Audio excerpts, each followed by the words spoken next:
everyone. So, it is day -3. It is Monday. I've just arrived in Thailand. This is my hotel. This is my cell for the duration of my stay. So I have some useful advice now. For one, make sure you're prepped for the flight. And for two, make sure you're prepped when you get here. I feel like the lesson that I've learned through all this is expect things to go wrong. At the moment, I am starving damn near to death. It is 11:30 p.m. I arrived here at about 10, and the restaurant downstairs had just closed, and I tried to call room service, but my phone isn't working. It still isn't working. I went down to reception and I told them the phone isn't working, and they said they'll send an engineer. I assumed that they would send the engineer, but I guess they meant tomorrow. And on top of that, the Wi-Fi isn't working, and neither is the wired Ethernet connection. So I'm starving, I have no food, I have no internet, I'm very, very lonely, and I'm scared. So take that as a lesson.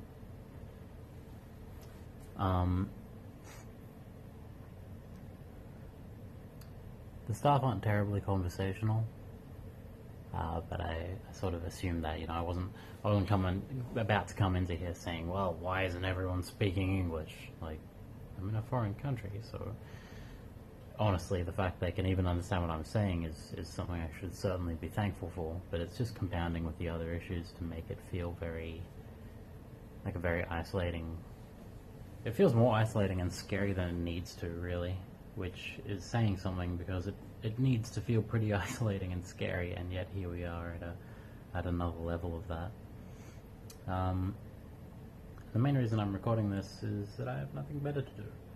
I did come packed with entertainment. I have a crap ton of movies and TV shows, and that's enough to get me through it. I have the entirety of Boston Legal. That alone is straight up, like, I could marathon that start to finish, and I'd probably be at the end of my trip here by the end of it.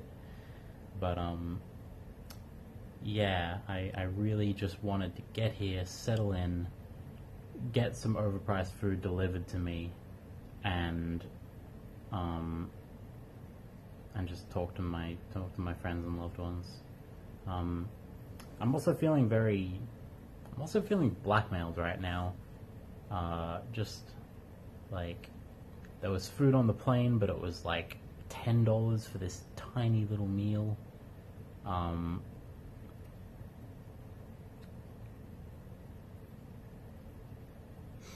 There was just stuff like that, I get here and the room service is like 250 baht for a bowl of fried rice, which is $10, which is a lot.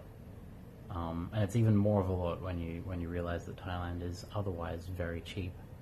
And I know hotel food is always overpriced, but gods, in the context of someone coming to a foreign country where they have no power, they have no say,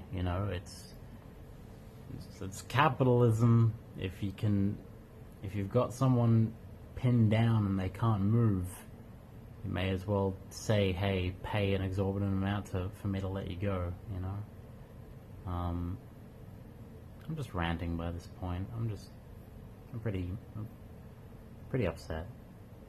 I just want to talk to my loved ones. But that's the reality of it.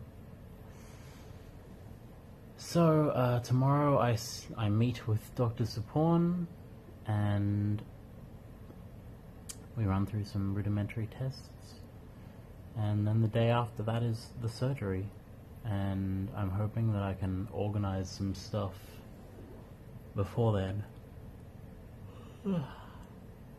I mean, I assume they'll be taking better care of me in the hospital than they are here, where they just kind of dumped me. Like, I mean, yeah, I arrived at like 10 o'clock at night, but for one, my plane was incredibly delayed. I think I should have been here by about like... Well, I was at the airport at 8, and then it took at 8, and then it took, getting through customs and all that stuff. That took freaking forever, and then driving here, it was a pretty significant drive. I don't know. I guess my best advice there is eat. Eat on the plane. Bring a sandwich. Bring a packed lunch. Because they're gonna ransom you. They're gonna 100% ransom you on the way here. But I guess that's less SRS advice and more just general life advice. Yeah. I think I just wanted some company. The company of the camera. Really lonely. Well, I will talk to you guys probably tomorrow after I meet with Sapporn, because that'll probably be a pretty important meeting with many things said. And, yeah. Take care, guys.